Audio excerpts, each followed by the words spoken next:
I was listening a podcast by Farid Zakaria, whom I respect very much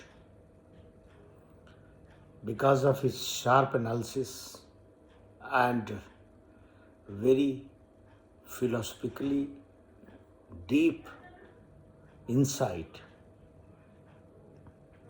He was analyzing the superpower history, philosophy of becoming a superpower and its decline. So I'm not taking this issue too long. He was analyzing how did Britain, remaining as a superpower, finally ended up after the Second World War. Because Britain was almost about 1 century was a superpower ruling the world, and the very big saying is that sun never used to set in its empire. So why did Britain became to that position, losing the superpower? One such analysis which Farid did, and I feel it agreeable, is that what happens, economic power rises and then the nations develop a kind of tendency to control global affairs to enhance their economic power. But then global political commitments and geostrategic commitments become so deeper that actually the financial commitments get overshadowed by them, and finally the resources of the nations get drained, and that is how the superpowers lose their prominent positions. Now coming to the contemporary scenario, there are two superpowers, one declared, other is de facto, America and China. While America is following the traditional path of British Empire, where British Empire grew like anything, industrial revolution, everything, trade surplus, this, that, finally indulging in so many geostrategic conflicts and ended up being superpower. So is being repeated by America. America is too much involved in the global affairs militarily and geostrategically, ignoring its core economic and industrial interests.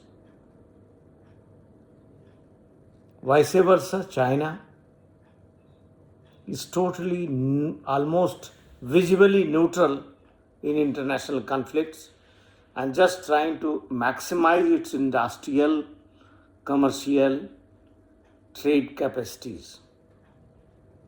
So China is using its veiled superpower status. America is browbeating its superpower nakedly. What will help in this way? What will help is that America will be drained economically and finally politically and militarily. I have a lot of respect to Americanism, if not America. Americanism used to be a philosophy where American dreams can be followed up by any person who is having that kind of aspiration. And America became a hub of global innovations. Best brains of the world used to gather in America, and America became technological superpower first,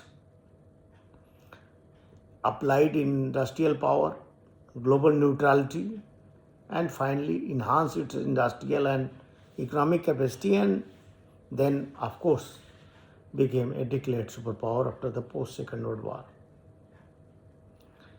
No country in this world can remain superpower without becoming super leader in the technology. why technology will be the key ingredient for becoming superpower is very much explainable. American universities became the hub of research. Global students used to gather there and try to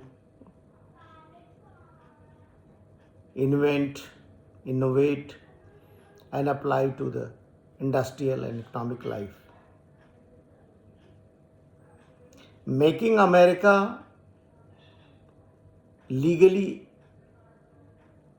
inaccessible to the people of the world, whether through visa policies or through immigration policies, is not only going to benefit America in the long term, short term maybe yes,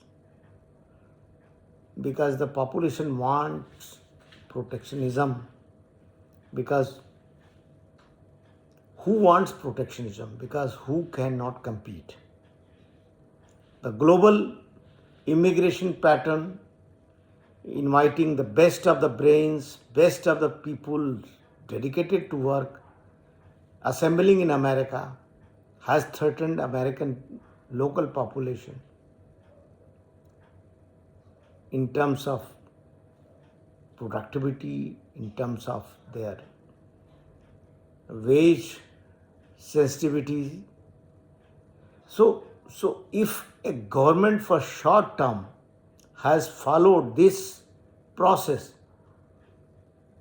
to promote local population with all kind of inefficiencies, so this will dent American economic might very substantially and conclusively.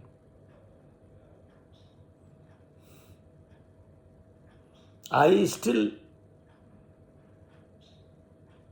have a lot of expectations from America.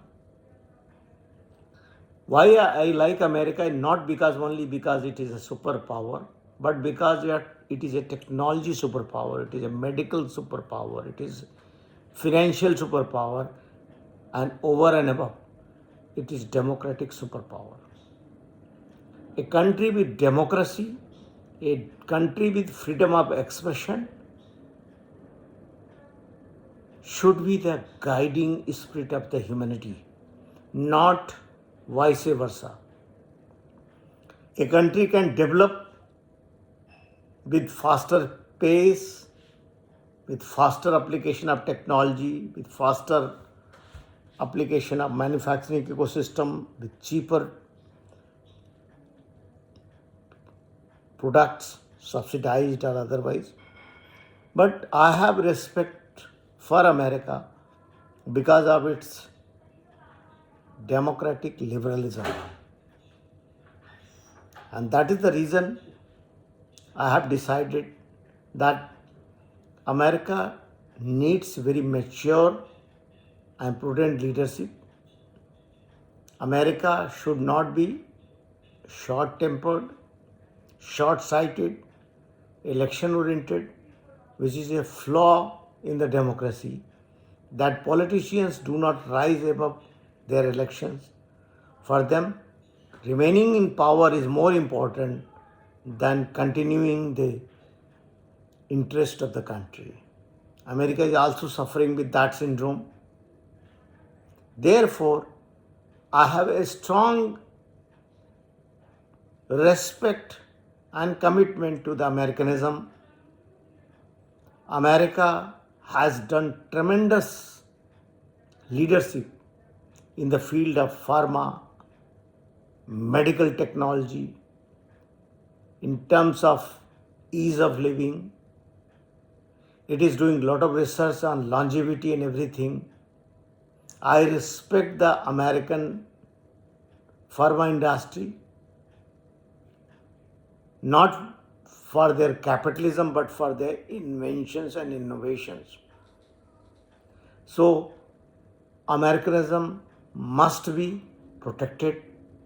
The ethos of America is not protectionism but laissez-faire. America can survive in spite of and despite of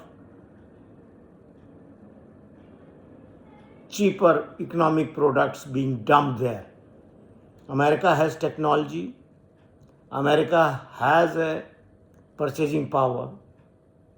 America should invite democratic countries of the world. They may be poorer, but their population, if willing to work there,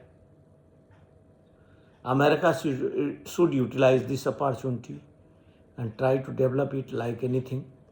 And this will keep American superpower to the extent if America is not indulging in military conflicts unnecessarily. No one is having the guts to challenge or attack on America.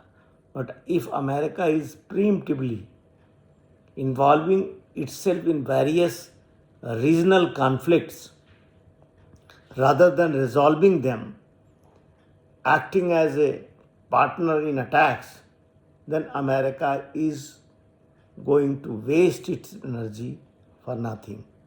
And the emerging superpower, which China thinks is waiting this kind of drainage of American resources.